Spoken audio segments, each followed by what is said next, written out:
नमस्कार, स्वागत है आपका संसद टीवी पर। मैं हूं मनोज वर्मा और आप देख रहे हैं हमारा खास कार्यक्रम मुद्दा आपका। आज हम बात करेंगे भारतीय रेलवे के लिए 2026-27 के केंद्रीय बजट आवंटन की।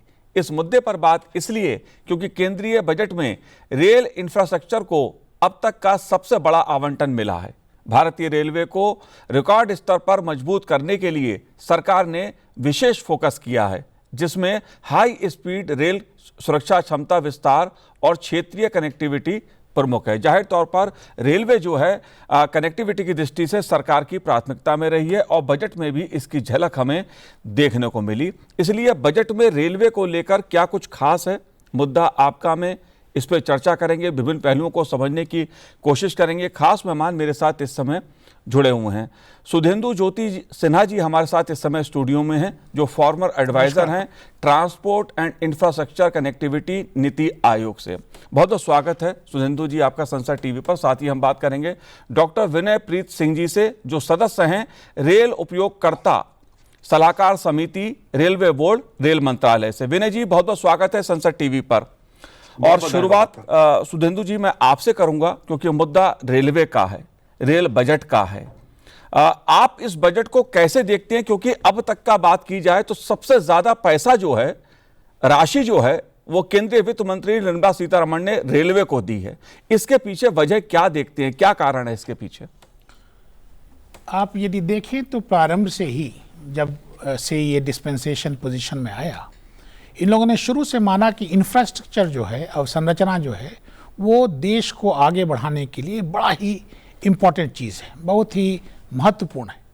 और उसमें रेलवे को एक ग्रोथ इंजन के रूप में, लाइफलाइन ऑफ द नेशन का कंसेप्ट, और एक ग्रोथ इंजन के रूप में माना कि यदि देश को आगे बढ़ना है जी, तो लॉजिस्टिक सेक्टर को आगे जाना है, यदि मालों की ढुलाई होनी है, यदि लोगों को एक जगह से दूसरी जगह पर लेके जाना है, तो रेलवेज को एक्सपैंड करना पड़ेगा, रेलवे को बढ़ाना पड़ेगा। तो इस प्रकार से रेलवे फोकस में आ गया। अब आप देखें कि जो आवंटन है, एक तो पहले जो ट्रांसपोर्ट सेक्टर पर जो एक्सपेंडिचर गवर्नमेंट का है, गवर्नमेंट के जितने भी सेक्टर्स में सबसे ज़्यादा एक्सपेंडिचर ट्रांसपोर्ट पर रखा गया है।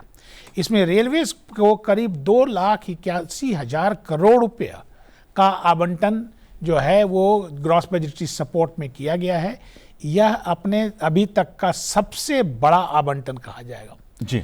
एक तो यह मुद्दा हुआ कि आपने आवंटन बढ़ाया, साथ साथ जो है जिन चीज़ों पर आपने फोकस किया है, जिन चीज़ों पर हम फोकस इस बजट में देखते हैं, वह अपने आप में बिल्कुल ही जिसे कहेंगे एक क्रांतिकारी फोकस है। High speed rail, dedicated freight corridor की कल्पना, रेल के अंदर भी वो नवीनीकरण, रेलवे सेफ्टी, रोलिंग स्टॉक यानी लोकोमोटिव्स, इंजन जिसे हम कहें, और कोचेस कहें, वैगन कहें, उनकी संख्या में वृद्धि करना, उनके क्वालिटी में वृद्धि करना, पैसेंजर एमिनिटीज़ यानी यात्री सुविधाओं में बढ़ोतरी करना, समय पर गाड़ियां चलाई जा सके, इसके लिए एक्सपैंड करना कैपेसिटी को। ये जो जिन चीज़ों पर जो फोकस किया गया है, यह भी जिसे कहेंगे बड़ा ही समझ करके, काफ़ी एक सूझबूझ के साथ इतनी बड़ी राशि का आवंटन जिन मुद्दों पर किया गया है, जिस एरिया में किया गया है, वह भी बिल्कुल काबिले तारीफ है। जाहिर तौर पर सुधेंदु जी, रेलवे में जो यात्री सफ़र करते हैं उन्हें बेहतर सुविधाएं कैसे मिलें, रेलवे का फोकस इस पे रहा है। और जो रेलवे सुरक्षा का मुद्दा है वो भी खासा महत्वपूर्ण रहा है। उस लिहाज से भी इस बजट में जो आवंटन किया है वो भी महत्वपूर्ण है। इस मुद्दे को भी मैं आपसे समझूंगा, लेकिन विनय प्रीत जी, मैं आपसे जानना चाहता हूं, रेल बजट को लेकर सरकार की प्राथमिकता पिछले एक दशक में देखी जाए सबसे अधिक रही है। आप कैसे देखते हैं इस रेल बजट को? पिछली बार की तुलना में इस बार 5.4% की बढ़ोतरी रेल बजट में की गई है। आपका क्या कहना है इस मुद्दे पर? देखिए, सबसे पहले रेलवे जो है ये रीजनल इंटीग्रेशन के लिए नहीं, ये इकोनॉमिक इंटीग्रेशन के लिए भी एक बहुत बड़ी चीज है जी। राइट। हमारे पूरे विश्व में India is the 4th largest network of railways right. तो उसमें तो जरूरी है कि रेलवे को जितना बजटरी एलोकेशन होना चाहिए वो तो होना ही चाहिए। और अगर मैं थोड़ा हिस्ट्री पे जाऊं, मैं आपके प्रश्न से पहले एक हिस्टोरिकल फैक्ट बताऊं कि पहले हमारा रेलवे बजट अलग होता था आम बजट से। जी और ये क्यों था ऐसा, कई लोगों को पता होगा और कईयों को नहीं भी पता होगा, तो मैं अपने आपके दर्शकों के लिए उनको उनको सूचित करने के लिए कि पहले रेलवे बजट अलग क्यों था।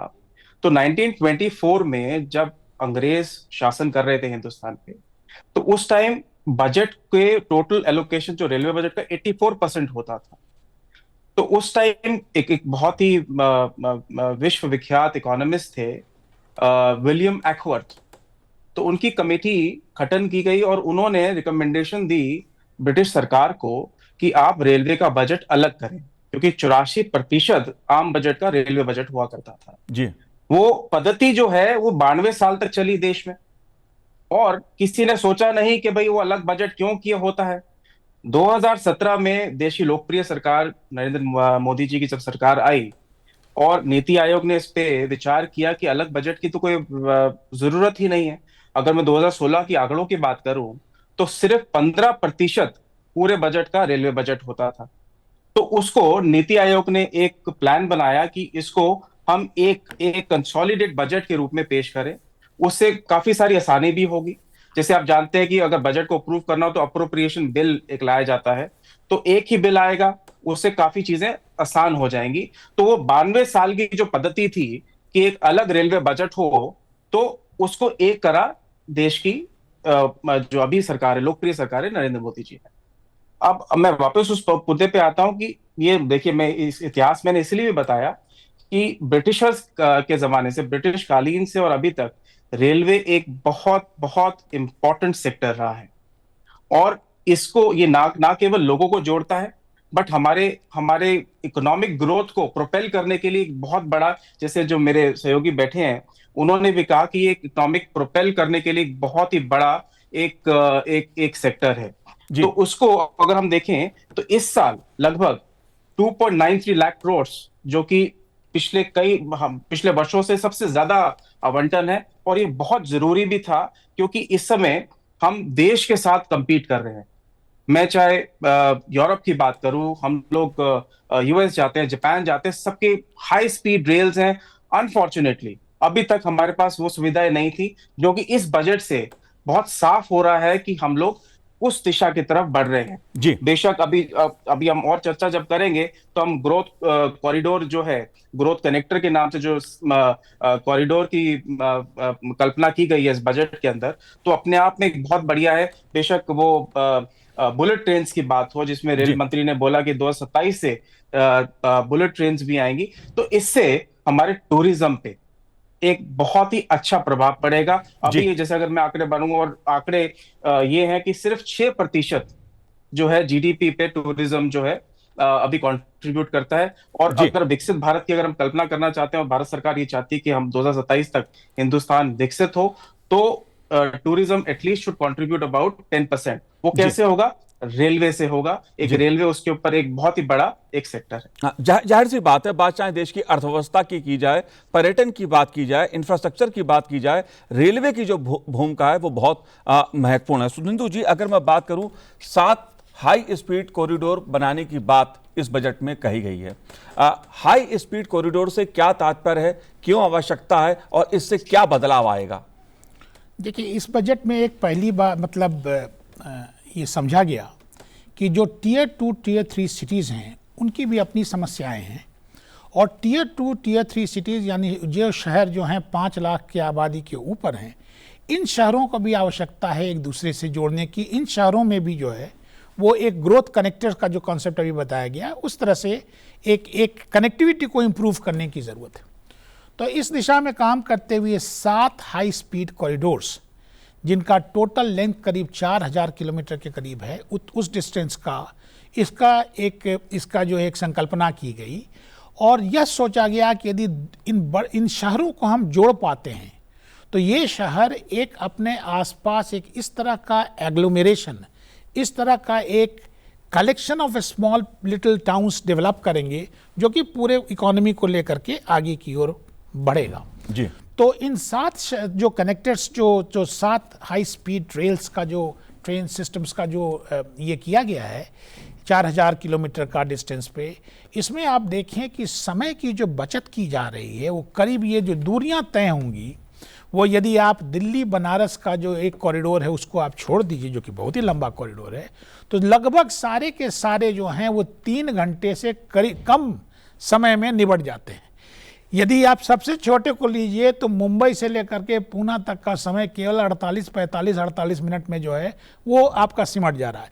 यानी ये जो शहरों की दूरियां हैं इनको आप रिड्यूस कर रहे हैं, जिससे लोगों के लिए आवागमन की सुविधा बढ़े, जिससे कार्गो का भी जो है डेवलपमेंट बाद में सोचा जा सकता है कि क्या इसी तर्ज पर कार्गो का भी मूवमेंट किया जा सकता है। तो हाई स्पीड ट्रेनें जो हैं वो निश्चित एक ग्रोथ कनेक्टर हैं, निश्चित ये जो हैं एनवायरमेंटली सस्टेनेबल ट्रांसपोर्ट हैं, और साथ साथ ये तकनीक के विकास में, क्योंकि देखिए जब आप रेलवे में पैसा इन्वेस्ट करते हैं तो 2 और आपको सुविधाएं मिल रही हैं, 2 और इसका जिसको कहते हैं स्पिन ऑफ्स मिलता है। एक तो मल्टीप्लायर इम्पैक्ट मिलता है कि आपको जो रोजगार के नए अवसर मिलते हैं, इकोनॉमी ग्रो करता है। 2 जो और चीज़ें आपको मिलती हैं वो हैं, पहली बात ये है कि आपका तकनीक का विकास होना शुरू होता है, और दूसरी चीज़ ये है कि आपका जो मैन्युफैक्चरिंग सेक्टर है उसको भी सपोर्ट मिलता है, उसको भी बल मिलता है। तो ये दोनों चीज़ें, ये पूरा का पूरा एलोकेशन यदि इस दृष्टिकोण से देखा जाए तो ये एक कैपेसिटी डेवलप करता है कंट्री के अंदर कि आप कल को अपने रेलवे सिस्टम को, अपने सिस्टम्स को इतना इम्प्रूव कर पाएं कि आप उनको एक्सपोर्ट कर सकें। अभी तो ये एक बहुत ही बड़ा अचीवमेंट जी। और जिन शहरों को जोड़ने की बात 7 हाई स्पीड रेल कॉरिडोर से की गई है वो अपने आप में बहुत महत्वपूर्ण है। मसलन अगर मुंबई और पुणे की बात की जाए तो मुंबई आर्थिक कैपिटल के तौर पे जाना जाता है मुंबई को, साथ ही पुणे भी जो है वो उद्योग जगत के दृष्टि से बात की जाए तो बहुत महत्वपूर्ण है देश की अर्थव्यवस्था के लिहाज से। इसी प्रकार पुणे और हैदराबाद और बेंगलुरु, हैदराबाद और चेन्नई के बीच भी इस तरह के रेल कॉरिडोर बनेंगे। चेन्नई और बेंगलुरु, दिल्ली और वाराणसी से सिलीगुड़ी के बीच भी इस तरह के रेल कॉरिडोर विकसित किए जाएंगे। विनयप्रीत जी, जिन 7 रेल कॉरिडोर की बात की गई है, जो मैंने बताया जैसा कि मुंबई और पुणे से हैदराबाद और दूसरे चेन्नई बेंगलुरु को जोड़ने की बात जो है, आप कैसे देखते हैं जो फोकस शहरों को चुना गया है, इसके पीछे आप क्या वजह देखते हैं? देखिए, ये तो एक तो मेजर मेट्रो हब्स हैं और इंडस्ट्रियल सेंटर्स हैं। जैसे मेरे सहयोगी ये बता रहे थे कि पुणे से मुंबई, बिल्कुल ठीक, ये एक सबसे छोटा लाइन है 150 किलोमीटर का, तो अभी लगभग 3 से 3.5 घंटे लगते थे पहुंचने में। अब हाई स्पीड रेलवे जिसकी अनाउंसमेंट किया गया है, तो वो 300 किलोमीटर पर आवर की गति से चलेंगे, और जो ट्रैवल टाइम है वो मात्र 45 मिनट रह जाएगा 2 सिटीज के बीच में। ऐसे ही चेन्नई बेंगलुरु की बात करें तो 362 किलोमीटर का जो पूरा डिस्टेंस है, पहले लगते थे 6 घंटे और अब 1.5 घंटे में पूरा होगा। बेंगलुरु हैदराबाद की बात करूं तो 570 किलोमीटर है, पहले 10 घंटे लगा करते थे, अब 2 घंटे में पूरा होगा। हैदराबाद चेन्नई 627 किलोमीटर, तो सिर्फ 2 घंटे 55 मिनट में ये पूरा सफर होगा, जो पहले 10 से 12 घंटे लगा करते थे। ऐसे पुणे हैदराबाद की बात करूं जो 560 किलोमीटर का स्ट्रेच है, और पहले इसमें 9 से 10 घंटे लगा करते थे, अब सिर्फ 1 घंटा 55 मिनट में यात्रा पूरी होगी। ऐसे दिल्ली वाराणसी, जो मेरे सहयोगी बैठे, की सबसे बड़ा स्ट्रेच है, लगभग 780 किलोमीटर का स्ट्रेच है, जिससे पहले काफी समय लगा करता था, अब सिर्फ 3 घंटे 55 मिनट में ये यात्रा पूरी होगी। तो मैं समझता हूं कि अगर डिस्टेंसेस को हम लोग इतनी अच्छे से कवर करेंगे तो इससे और लोग रेलवे को यूज करेंगे, इंटर सिटी कनेक्शंस बढ़ेगा, कितनी एम्प्लॉयमेंट जनरेशन होगी। इस पूरे कॉरिडोर में जो 4000 किलोमीटर का कॉरिडोर है, इससे हजारों नई जॉब्स क्रिएट होंगी, और उस पूरे कॉरिडोर में इकोनॉमिक बूस्ट आएगा। तो मैं समझता हूं ये बहुत ही अच्छा फैसला है भारत सरकार। जी, जाहिर सी बात है रेल कॉरिडोर से शिक्षा, स्वास्थ्य और बिजनेस को बढ़ावा मिलेगा। केंद्रीय रेल मंत्री अश्विनी वैष्णव जी ने इस बात को कहा भी है, और यात्रा का समय कम होगा, साथ ही आर्थिक विकास को बढ़ावा मिलेगा। सुनेंदु जी, अगर हम बात करें इंफ्रास्ट्रक्चर की, रेल इंफ्रास्ट्रक्चर की, तो कश्मीर से लेकर कन्याकुमारी तक कई मेजर प्रोजेक्ट्स उभर के सामने आए हैं। कश्मीर में भी हमने देखा कई रेल परियोजनाओं को मूर्त रूप लेते हुए देखा है। आप कैसे देखते हैं रेलवे का जो नेटवर्क इस समय है, खासतौर से अगर सुरक्षा की बात की जाए, कनेक्टिविटी की बात की जाए, एक बड़ा चैलेंज रहा है ये। जो सबसे बड़ा जो क्वालिटी जो गुणवत्ता हमने इस नेटवर्क में ऐड किया है पिछले कुछ एक वर्षों में, वह यह है कि योजनाएं जो हैं वो समावेशी तौर पर बनाई जा रही हैं। पहले ये आइडेंटिफिकेशन हुआ कि किन जगहों पर इंफ्रास्ट्रक्चरली डेफिसिट, जो अवसंरचना के दृष्टिकोण से जहाँ पर बड़ी कमी थी, नॉर्थ ईस्ट जैसे है, आपने कश्मीर का एग्जाम्पल लिया, जो कोस्टल रीजन्स हैं, जो वेस्टर्न रीजन्स हैं, इन जगहों पर जो है जिन जिन जगहों पर इसकी कमी, अवसंरचना की कमी थी, जो वहाँ जो इंफ्रास्ट्रक्चर डेफिसिट एरियाज थे, इन पर जो है और बल दिया गया है। इसी के चलते आप देख रहे हैं कि कश्मीर में आपको आज चेनाब पर जो बना हुआ वो पुल जो है अपने आप में एक इंजीनियरिंग मार्वल के रूप में है। आपने कनेक्ट किया, दिल्ली से सिलचर को कनेक्ट कर दिया, आपने दिल्ली से जो है अरुणाचल प्रदेश को कनेक्ट कर दिया, आप नॉर्थ ईस्ट में जो है लगभग सारे के सारे कैपिटल्स को अब धीरे धीरे, जो राजधानियाँ हैं, राज्य की राजधानियाँ, उनको आप धीरे धीरे कनेक्ट करते जा रहे हैं। तो कुल मिलाकर के समावेशी होना इनका सबसे बड़ा जो हम कहेंगे वो एक क्वालिटी रहा है। दूसरा, जो कैपिटल एक्सपेंडिचर, यानी ऐसा एक्सपेंडिचर जिससे फर्दर आगे भी जो है वो आमदनी की गुंजाइश बनती रहे, वह किया जा रहा है रेलवे की कैपेसिटी एक्सपेंशन में। क्योंकि रेल की सबसे बड़ी समस्या क्या रही है, जो आपके हाई डेंसिटी नेटवर्क, जो आपके 7 हाई डेंसिटी नेटवर्क कन्वेंशनल जिनको हम मानते हैं, जिनका डिस्टेंस तो कहने को केवल 15% है, लेकिन वो 65 से 70% जो है लोड लेती थी, और हमेशा जो है वो कॉरिडोर जो है वो सैचुरेटेड रहता था, जिसके चलते गाड़ियां विलंब से चलती थी, नई गाड़ियों का परिचालन संभव नहीं हो पाता था। अब इन जगहों पर जो है वो कैपेसिटी को एक्सपैंड किया जा रहा है। डेडिकेटेड फ्रेट कॉरिडोर इस एक्सपेंशन की दिशा में निश्चित ही और एक नया महत्वपूर्ण कदम माना जाएगा। जी हाँ जी बिल्कुल। कनेक्टिविटी की दृष्टि से अगर देखा जाए तो पिछले एक दशक में बड़ा बदलाव आया है। इसी प्रकार संसाधनों की बात की जाए या ट्रेन की बात की जाए, वंदे भारत ट्रेन, विनय प्रीत सिंह जी, वंदे भारत ट्रेन ने एक प्रकार से देश के रेलवे की तस्वीर को बदला है। आप कैसे देखते हैं इस मुद्दे को, क्योंकि जो बदलाव हुआ है रेलवे में पिछले एक दशक में वो अपने आप में एक ऐतिहासिक है। क्या कहना है आपका?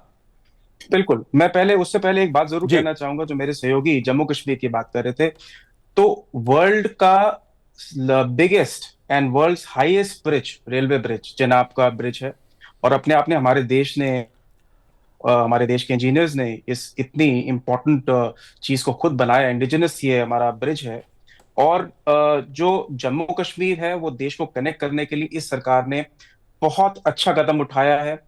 जो उधमपुर श्रीनगर बारामूला लाइन है उसको और एक्सटेंड करते हुए आप एक्सटेंशन प्लान है उरी तक जाने तक है, जो इस बजट में अनाउंस भी किया गया है।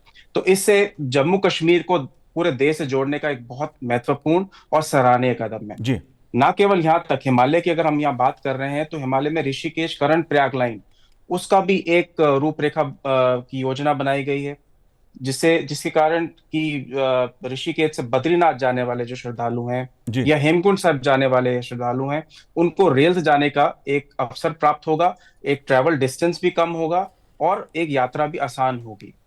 तो ये एक अपने आप में एक बहुत ही सराहनीय कदम है। अब मैं आपका सवाल पे आता हूँ, वंदे भारत। अभी इस समय जहां तक मेरा मानना है 164 वंदे भारत ट्रेन अभी चल रही हैं देश में, अपने आप में आधुनिक, खूबसूरत दिखने वाली और यात्रियों के लिए बहुत आरामदायक ट्रेन है।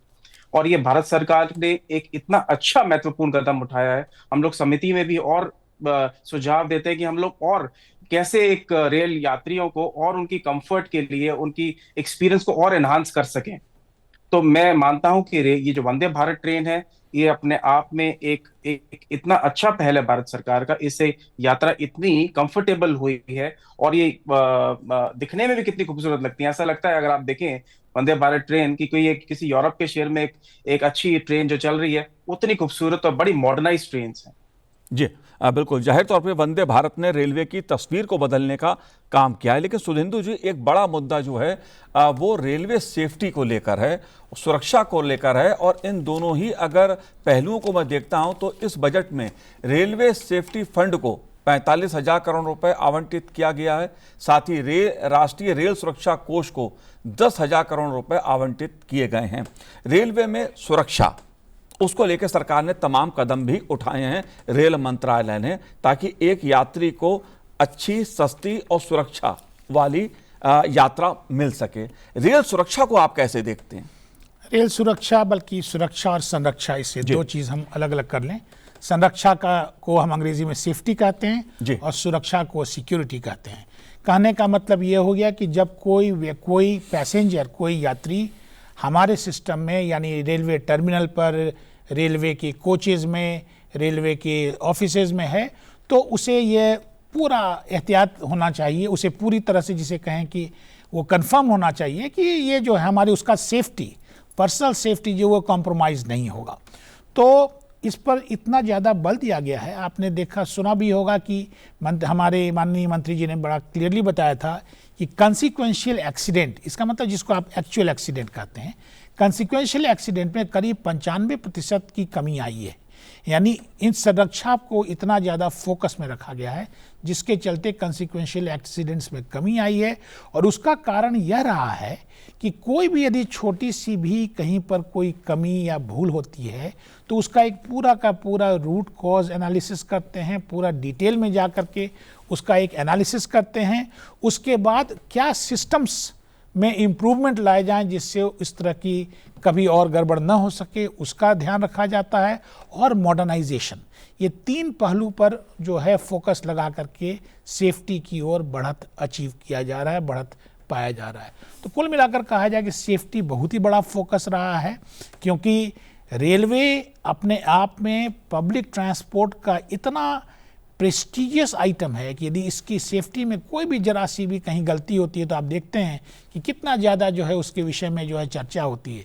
इसलिए रेलवे सेफ्टी के लिए जो ये फंड का आवंटन किया गया है, और जिस प्रकार से इसके खर्च करने का जो इसे दिशा दिया गया है, निश्चित तौर पर यह जो है हमारे सेफ्टी स्टैंडर्ड्स को, फैक्टर ऑफ सेफ्टी को और भी ऊपर लेकर के जाएगा। जी बिल्कुल विनय प्रीत जी, एक बड़ा मुद्दा रहा है रेलवे में सुविधाओं का। जो यात्री सफर करते हैं उनको अच्छा खाना मिले, फूड मिले, स्वच्छता की ओर विशेष ध्यान सरकार दे रही है रेलवे में। आप रेल उपयोगकर्ता सलाहकार समिति के सदस्य हैं, जो रेलवे बोर्ड, रेल मंत्रालय की है। यात्रियों की सुविधा की दृष्टि से आप कैसे देखते हैं इस बजट को? क्या कुछ बदलाव हुआ है और क्या होने वाला है? देखिए, सुविधाओं से पहले सेफ्टी की जो बात है, मैं एक लाइन उसमें जरूर ऐड करना चाहूंगा कि इस बार के बजट में 1.2 लाख करोड़ जो रखा गया है वो सेफ्टी के लिए रखा गया है। सुविधाओं से पहले सेफ्टी आती है। अगर सेफ रहेंगे तो सुविधाएं, चीजें ठीक चलेंगी, पर सेफ्टी इज पैरामाउंट। चाहे वो कवच ऑटोमेटिक जो हमारा जो इंडिजिनियसली डेवलप्ड सिस्टम है, कोलिजन अवॉइडेंस सिस्टम है, चाहे वो हो। और अगर हम एक्सीडेंट्स की बात करें, मेरे सहयोगी कह रहे थे कि 95% कमी आई है, बिल्कुल आई है। कुछ आंकड़े मैं जरूर साझा यहाँ करना चाहूंगा कि 2004 से 14 के बीच लगभग 1711 एक्सीडेंट्स हुए हैं, और वो घट के 2014 से 24 के बीच सिर्फ 670 एक्सीडेंट्स हो गए। ये अपने आप में, ये जो फिगर्स हैं, ये बताते हैं कि भारत की सरकार, जो लोकप्रिय सरकार है, वो कितनी सजग है कि रेलवे सेफ्टी के लेकर। अब मैं अगर सुविधाओं की बात करूं तो अब ट्रेनों में कितनी अच्छी नई सुविधाएं, नवीन सुविधाएं भारत सरकार दे रही है। चाहे वो फूड हाइजीन की बात हो। पहले कई बार, और हम कई बार देखते थे, कितनी न्यूज भी आती थी कि ट्रेन के खानों में कुछ कीड़े पाए गए, कुछ ऐसा पाया गया। तो माननीय रेल मंत्री जी ने ये निर्देशित किया, चाहे आईआरसीटीसी हो, कि रेलवे में दिया जाए खाना, उस पे बहुत, उसकी सफाई पे, उसकी हाइजीन पे बहुत ध्यान दिया जाए, पौष्टिक खाना दिया जाए। कि अब जैसे कोई रेल यात्री कोई दूर यात्रा कर रहा है, वो भारी खाना नहीं खा सकता, खाना खाएगा तो उसको रेल यात्रा में दिक्कत होगी। तो हल्का पौष्टिक खाना, और जिसपे हाइजीन पे, जिसपे पूरी फोकस हो। दूसरा, जितने ट्रेन के अंदर टॉयलेट्स हैं उनकी सुचारू रूप से सफाई। अब जाहिर सी बात है कि एक कोच के साथ एक टॉयलेट होता है, तो वो बार बार इस्तेमाल होता है, गंदा भी होता है, पर सफाई पे अब जितनी बार आप अगर ट्रेन पे बैठे होंगे अभी रिसेंटली, तो आपने देखा होगा कि सफाई पे बहुत जोर इस सरकार ने दिया है। और हम लोग भी समिति पे हमेशा ये सुझाव रखते हैं कि सफाई बहुत जरूरी है, और सफाई स्वच्छ रहना चाहिए, क्योंकि अगर साफ ट्रेन रहेगी तो सफर भी उतना ही सुनहरा और अच्छा होगा। जी बिल्कुल विनय जी, अगर बात मैं करूं रेलवे स्टेशंस की, तो रेलवे स्टेशंस की भी सूरत और तस्वीर बदल रही है देश में तेजी के साथ। बिल्कुल, बिल्कुल। सबसे पहला सफाई के ऊपर। अभी 3 दिन पहले मैं सुबह 4 बजे निजामुद्दीन रेलवे इंस्पेक्शन पे गया बिना बताए। और आप यकीन मानिए, हर चीज वहाँ, सारे अफसर मुस्तैद, चाहे जीआरपी हो या हमारा रेलवे प्रोटेक्शन फोर्स हो, या फिर प्लेटफॉर्म के ऊपर पूरी सफाई, कोई गंदगी नहीं। और सब कुछ बहुत अच्छा। मैं कोशिश करता हूं कि मैं बिन बताए इंस्पेक्शन करूं, और जहां जहां मैं इंस्पेक्शन करने गया हूं वहां मैंने देखा है कि चीजें बदल रही हैं। सफाई के ऊपर बहुत ज्यादा जोर है। चाहे सुरक्षा के लेकर हो, बाहर स्कैनर्स लगे हैं, सबकी जांच होती है, सबके सामान की पूरी अच्छे से जांच होने के बाद ही एक यात्री अंदर जाता है। और अगर कोई आ रहा है, कोई जिसके पास टिकट नहीं है, तो उसके पास प्लेटफॉर्म टिकट होनी चाहिए। तो हर चीज बहुत व्यवस्थित कर दी गई है रेलवे के अंदर, जो कि जी बहुत ही अच्छी चीज है। जी बिल्कुल सुधेंदु जी, बहुत छोटी सी टिप्पणी आपकी, जो रेलवे स्टेशंस की बात है, इस पे आपका क्या कहना है? स्टेशंस जो नए बनाए जा रहे हैं वो तो बिल्कुल ही, जिन्हें हम कहते हैं वर्ल्ड क्लास स्टेशंस, उस प्रकार के बनाए जा रहे हैं। और जो एग्जिस्टिंग स्टेशंस है उसमें भी इस प्रकार के चेंज किए जा रहे हैं, जिससे हमारा टर्मिनल जो से स्टेशन कर रहे हैं वह पैसेंजर के लिए एक वेलकमिंग एक्सपीरियंस, उसको बढ़िया एक्सपीरियंस लगे। जी। वो वहाँ पर उसको अपने आप को सुरक्षित महसूस करे, यात्री सुविधाओं से जो संबंधित चीज़ है उसको उसका एक्सेस मिल सके, कौन चीज़ कहाँ पर है वो ऐप के जरिए या फिर अपने मोबाइल पर हर एक चीज़ को वो एक्सेस पा सके। टिकटिंग जो है अपने आप में जो है वो सरल प्रक्रिया हो, और यदि वो किसी से कोई मदद की उसे उम्मीद रहती है या मदद लेना चाहता है तो वो आसानी से मुहैया हो सके। टर्मिनल्स पे इम्प्रूवमेंट बहुत ही एक, जिसे कहेंगे, एक क्रांतिकारी रूप से हुआ है। यह आप देख रहे हैं कि कोचेस के अंदर और टर्मिनल पे, स्टेशंस पे, दोनों जगह पे जो है हम कहेंगे कि इसका बहुत ही बड़ा इम्पैक्ट है। बिल्कुल रेलवे सरकार की प्राथमिकता में है, इसलिए केंद्रीय बजट 2026-27 में रेल इंफ्रास्ट्रक्चर को अब तक का सबसे बड़ा आवंटन मिला है। डॉक्टर विनय जी, आपने संसद टीवी से बात की, बहुत बहुत शुक्रिया, बहुत बहुत धन्यवाद हमसे बात करने के लिए। सुधेंदु जी, आपका भी बहुत बहुत धन्यवाद संसद टीवी से बात करने के लिए। तो आज इस कार्यक्रम में इतना ही, मुझे दीजिए आज्ञा, नमस्कार।